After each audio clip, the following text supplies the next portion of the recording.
Hi, my name's Michael, and as of April last year, I got baptised as a Christian. I've been struggling to answer the question why to my closest friends, and I still have yet to tell my family properly. I have no idea how I'm going to tell my dad. I mean, I understand why they get confused. There was a time in my life where I just didn't get Christians, but that's all changed now, and I want to try and make a video to explain why.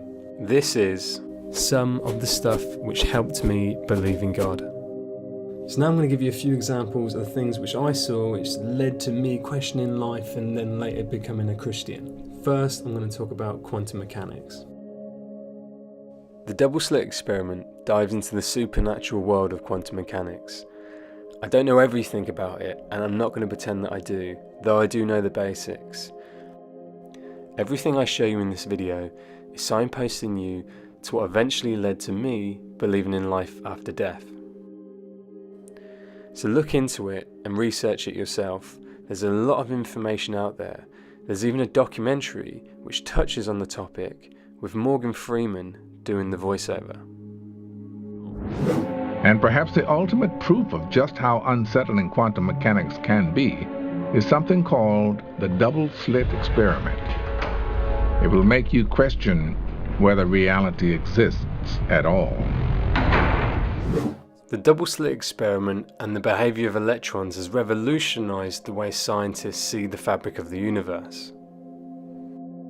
It's for these reasons I've chosen the following clip, and however childish and silly it might look, it really simply and basically explains what is the double slit experiment. So, when we throw things, that is, matter, through two slits, we get this, two bands of hits. And with waves, we get an interference pattern of many bands. Good so far. Now, let's go quantum.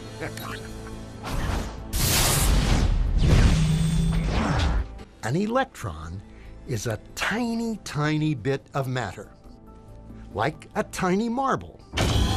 Let's fire a stream through one slit.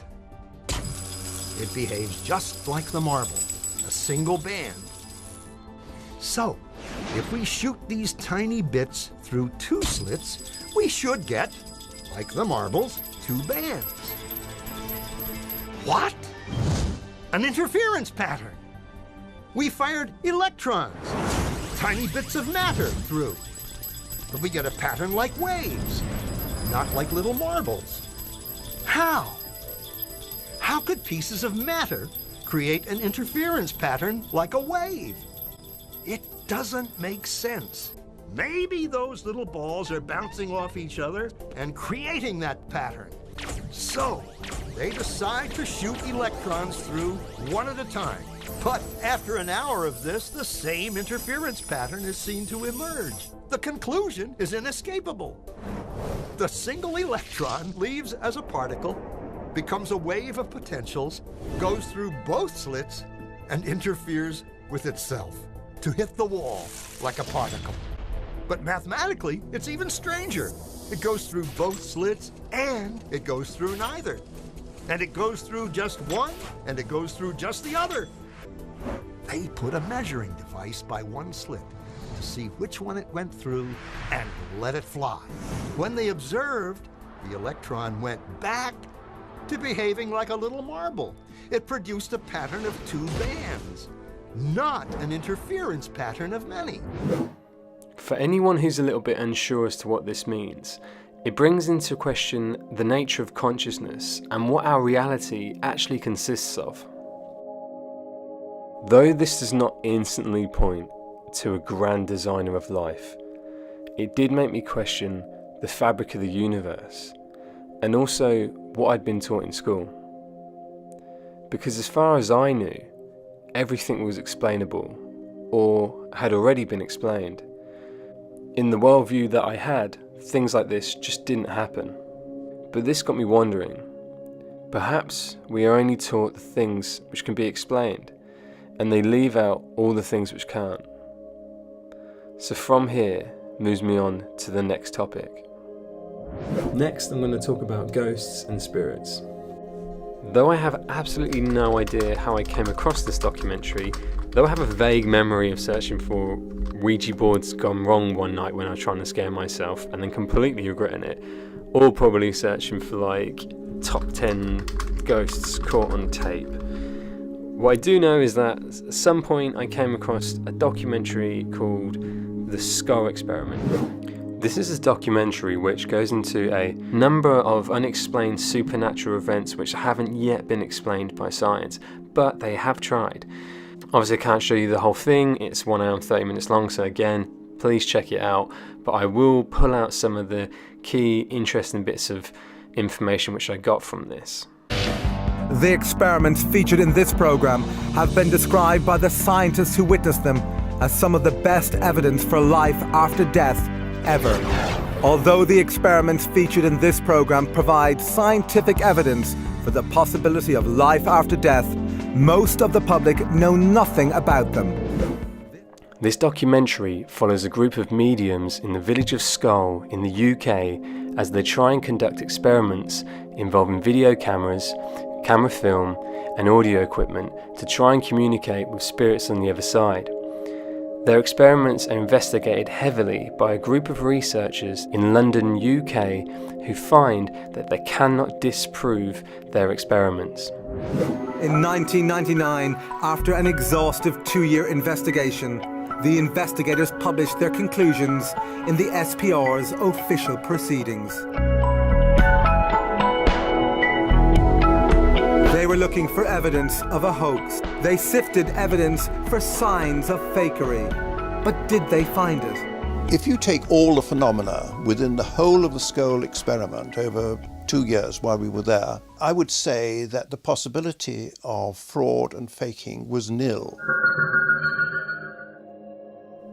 Obviously I don't have the time to go through all the experiments which were conducted, but I have picked out one. Sorry if it goes on for a little bit too long, but for you to get a good idea of what actually happened, I do have to play you this whole clip. Spurred on by the photographic experiments, the Skull Group began a series of video experiments called Project Alice, after Alice through the looking glass.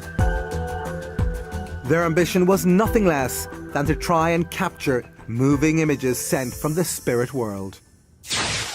The Skull Group insists that instructions on how to position the camera and mirrors came from their spirit communicators. They were told to set up a video camera in the dark cellar, aim it at a pair of mirrors so that it could only film its own viewfinder. While it was recording, nothing unusual was seen. But when the tape was played back, these remarkable pictures appeared. We had images on the video, sometimes of what looked like a tunnel of light. Other times spirit faces were coming towards us. Sometimes what appeared to be a doorway moving.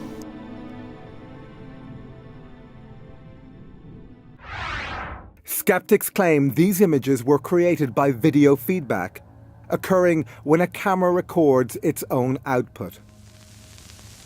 But scientists have ruled this out. Video feedback doesn't produce this kind of result. As to what these extraordinary pictures represent, we can only guess, since their meaning was never explained to the Skull Group. This video, also totally unexplained, appears to be a ghostly face with moving eyes. Later, a few video experiments were attempted in full light. Again, nothing unusual was seen during the recording.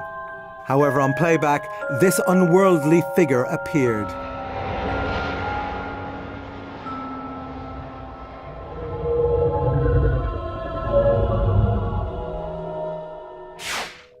But was it possible for the Skull Group to have faked these images? Not according to the investigator who monitored these experiments, Swiss lawyer and businessman Dr. Hans Scheer. There's absolutely no possibility that this film could have been prepared before, because I selected one of the video films which was in its original packaging, which I opened. I took the film out, I signed the film, and I put it personally in the video camera. Again, I just want to point out that these experiments done by the Skull Group were heavily researched by investigators from London, well respected in their field, and yet they could not prove the Skull Group's experiments as fake. Skeptics are often unaware of the amount of experience and the amount of knowledge that goes into investigations of this kind. Between the three investigators, you could say we'd had 50 years and more. We know all the tricks. Before we move on to the next topic, I just want to show you one last area of paranormal activity looked into within the documentary. Marcello Bacci amazes visitors and scientific investigators who say they can hear the dead speaking through his old vacuum tube radio.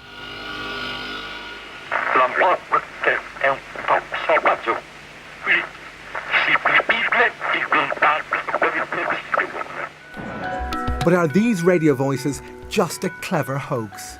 Not according to scientists who have subjected Bacci's mediumship to a battery of tests.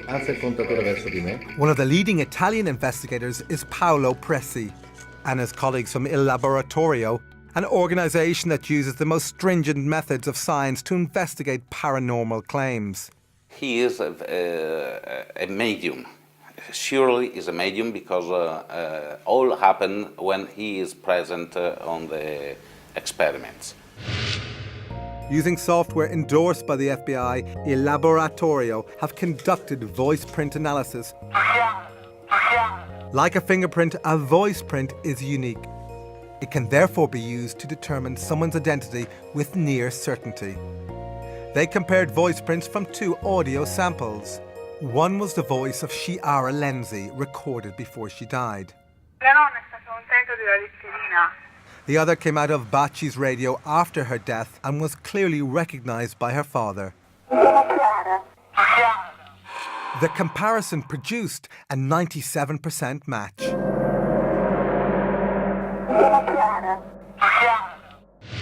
Despite this startling evidence, skeptics claim that the voices could be faked by transmitting them from a remote location. But Dr. Emanuele Toriello, who has been investigating Bacci for decades, believes this is impossible. Dr. Toriello was present during key scientific experiments that he says eliminated any possibility of remote transmission. One of the first of these experiments involved putting Bacci's radio inside a special device that shields it from all radio signals. Yet still, the voices continued. We couldn't be more excited. Second point, the radio was switched off, and though the voices were going through.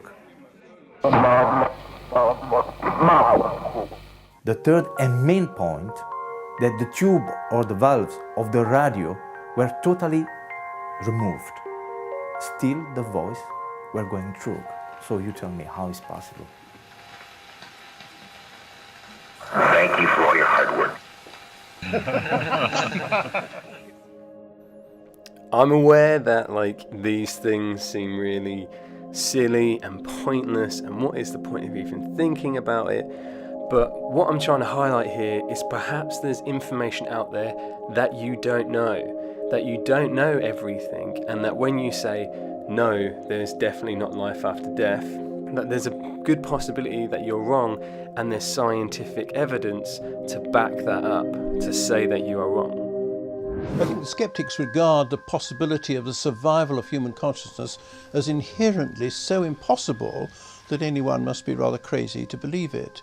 But when you look at the evidence, you have to ask yourself whether you'd be even more crazy not to believe it, or to find some alternative explanation which makes any sort of sense. And I haven't found one. The idea that survival of bodily death is impossible and that we're nothing but our brains and bodies is really a function of an outmoded view in science, a Newtonian worldview. Now, the Newtonian worldview works very well for everyday events, but one of the most interesting things about modern science, especially when you look at stuff like quantum theory, is that the world is far more mysterious than we think.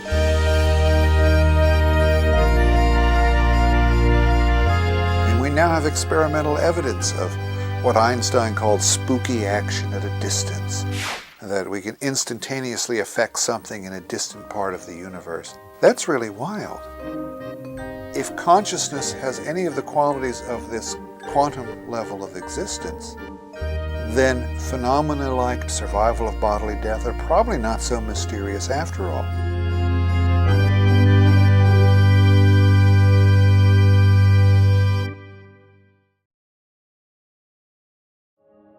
Finally, and the most important one out of all of the ones I've mentioned, is NDEs, near-death experiences. See this like huge white light. See this tunnel of light. Complete non-ending light. See a pinpoint of light and light. Like most people, when I saw the information in the past two sections we were just on, I didn't believe it, or I just didn't take it seriously. It was just one of those things, you watch it and it was a bit entertaining. I mean, you can have all the scientific research in the world which kind of points to there being life after death, but really there's no way we can really know. I mean, none of us have been there. What really got me though was when I found out about near-death experiences.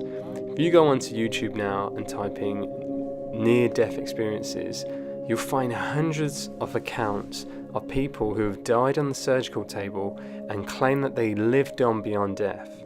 And I was looking at my husband, and next thing I know, I was looking down at my husband. And it was unclear at first. I said, I'm looking at myself.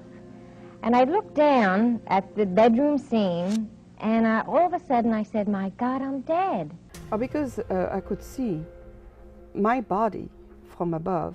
The thing that amazed me was that as the pain became extremely severe, my breathing became far more shallow. And as I exhaled, I became very numb. And the more numb I became, I sort of just, without realizing it, zoomed out of my body like in a funnel fashion and just hovered over it. And I wasn't aware that I had left my body at that time. I was only aware that I wasn't in pain and that something was different. To have gone through a near-death experience, you need to have got yourself to the point of death. A few examples of accounts which I've seen involve people who have been in car crashes, have had heart attacks, suicide, sporting accidents, things like this. Again, I can't show you all of them, and there are hundreds and hundreds online, so please go have a look. So rather than showing pieces, small pieces of different accounts, I'm just going to show you one full account of one which I find is really powerful. For this guy to have been through the horrific experience that he has, and then to come out and tell a lie about him living on beyond death, just seems almost sick. So here you go, this is going to be the last clip which I'm going to show you in this video. But you know, there's not enough excitement in the world to ever satisfy. You always got to have more. And I like stuff that was edgy, you know, skiing, and I always liked aviation stuff. And so I started taking flying lessons. Then I thought it'd be more fun jumping out of airplanes. So I became a sport parachutist, and that really got me. I mean, I became obsessed with skydiving. It really consumed my life. My existence revolved around that 30 to 60 seconds in free fall and that 5-minute parachute ride. Then I had to do it again. It's like like a drug, you know. It's It's almost good. like an addiction. Oh, totally. And then all of a sudden, one night, all that was going to change. Shortly after takeoff, I don't really recall much because I was kind of dozing off, sitting next to the pilot, or actually sitting on the floor next to the pilot where we removed the seats in this new aircraft. And I was awakened by a sound unfamiliar to me. It was the sound of the motor going completely silent. Uh-oh. And the pilot turned to me and he slapped me. He says, "That's it, we're going down." So we just pitched forward and we plummeted straight down at over 100 miles an hour. And what was seen out of the cockpit, and this was told to me, I don't recall this, but we were going straight to the ground and we're headed right towards a gigantic oak tree. We did hit that tree going, like I said, over 100 miles an hour, and my face stopped my body going 100 miles an hour. So then the airplane cartwheeled on its wings and slammed into the ground. If you see pictures of the aircraft, it doesn't look like anybody could survive this. So there was obviously injury and confusion, and the two students got pushed out the doorway and by one of my friends who was a very experienced jumper. And the fourth man out saw me moving, and the pilot assumed we were leaving too. And just as he was going out, the plane went up in flames. And as he was running away, he heard screaming and realized I was trapped inside along with the pilot.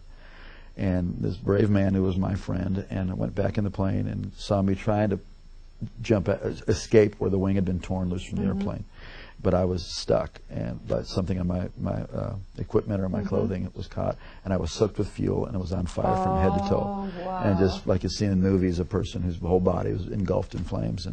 And this is where God did the first miracle. This man grabbed a hold of my parachute harness, and with his bare hands tore that loose. It's 2,000 pounds tensile strength in each one of those straps. Wow. Pulled so hard he pulled his thumbs out of his sockets, dragged me away from the plane, and slapped the fire out. It kept reigniting, and then he tried to go back for the pilot, and he couldn't. He was burned alive. Well, they rushed me off to the hospital. Obviously, it was horrible, and they rushed me off to the hospital and saw that I had sustained very serious injuries. I had a brain injury. I had burns over a large portion of my body. I had to find out my eye was blind, my right eye was blind, and tremendous cuts, and this shock of that crash. They told my family I was going to die. They told my sister to come that day because I was not going to be there in the afternoon. I had an experience I had never heard about. Never heard anything like this.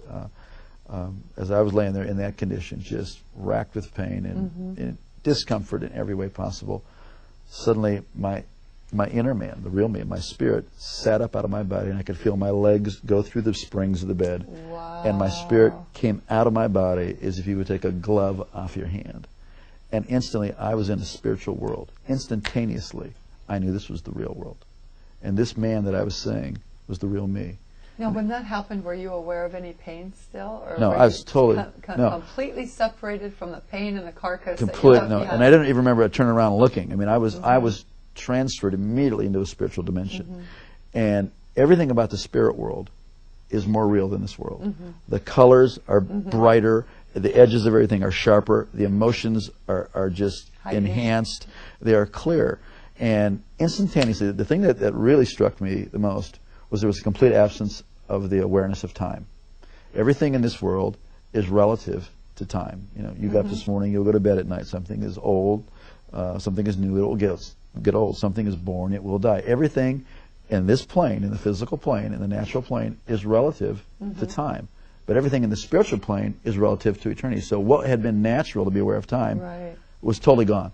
And I was totally aware of eternity. It is shocking. It is stunning to be conscious and to know what eternity is. Also, logic and reasoning doesn't happen there. Based on the sum total of all my intelligent thoughts that I've learned, I had a death and I'm in the spirit world.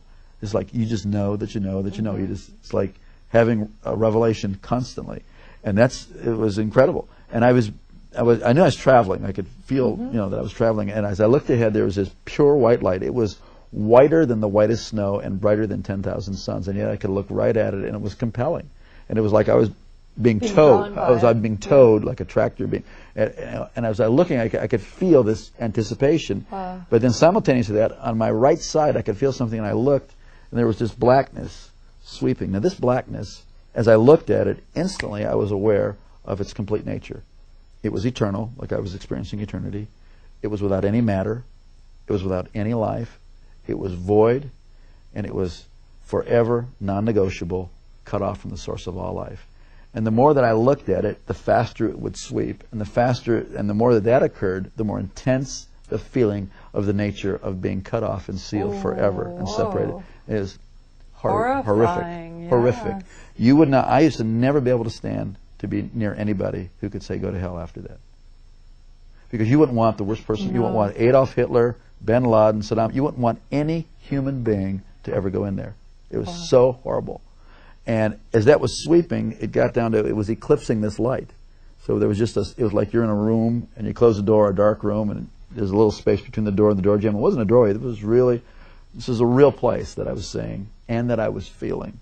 And as it was closing, it was eclipsing. And now I'm standing on the very edge, the precipice of eternal separation. And I scream out of my spirit, I'm sorry, I want to live. Give me another chance. And just before that was to close, I was standing in the presence of Almighty God. Whoa. And instantly I knew I would never die for eternity.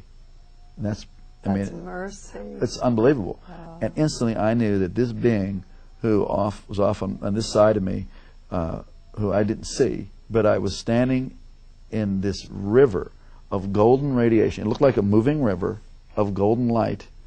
And this river went that way, it went that way, it was underneath me, it was going right through me. And this river was alive.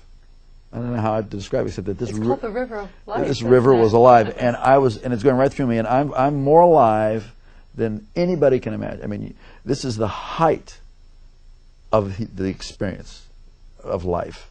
It filled up with life, and somehow I knew this being was going to take care of me for eternity. I didn't see the New Jerusalem. I didn't see any angels in heaven. I didn't see any people who had gone before me. This was the max. So I was so filled with just the love and all of God's majesty, all of His authority, all of His love, everything was just flowing through me. I was like vibrating like a tuning fork, the very essence of God's nature. But when God spoke to me, and not in a language like you and I are talking now, but the knowledge of His purpose, the word of His purpose, came in through that same light. And I was taken back to the same way I was like being reeled in like a kite, and I went down through space and time, this dimension. As my spirit settled into my body, and I could start to hear out of these ears and see out of this eye, I came to in the room materialized, kind of like they beam up on Star Trek. Right. And I heard myself speaking in this beautiful language that I had never heard anybody talk about before. The heavenly language. Yeah, it was a beautiful language. And when my brain turned on, I thought, what in the heck is this other language? And I was no longer, the person who was dying and dead was no longer, and I was born again and filled with the Holy Ghost. I never heard about that. You know, for years I wondered, what was that blackness, and why did it sweep down to where it was just a sliver, like about a half-inch of white light? And years later, God revealed it to me. It was really a historical record of my life. That for all the years that I had lived, I was in darkness. And God gave me a space to cry out to Him. And in that space, it changed my future, my destiny, my whole purpose. God loved me the whole time. God was with me. But, you know, please don't wait until you're that desperate. We're desperate right now, and He's with you, and you have a chance today to cry out to God. It's not complicated. It's not religious. I mean, certainly my prayer wasn't all that complicated, and it wasn't about religion. It was about I needed life, and there is no one of us before God that doesn't need the whole life that He has to offer. It's usually fear that keeps us from doing that. Or like we're afraid, well, I'm not good enough. That's the whole deal.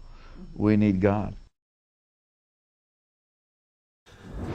So, thanks for watching. I know there's more things that I could really do with going into, but I hope that you're able to take something from it and understand why someone who's completely normal, in the normal way of looking at things, ends up becoming a Christian, especially in this day and age. So, yeah, bye.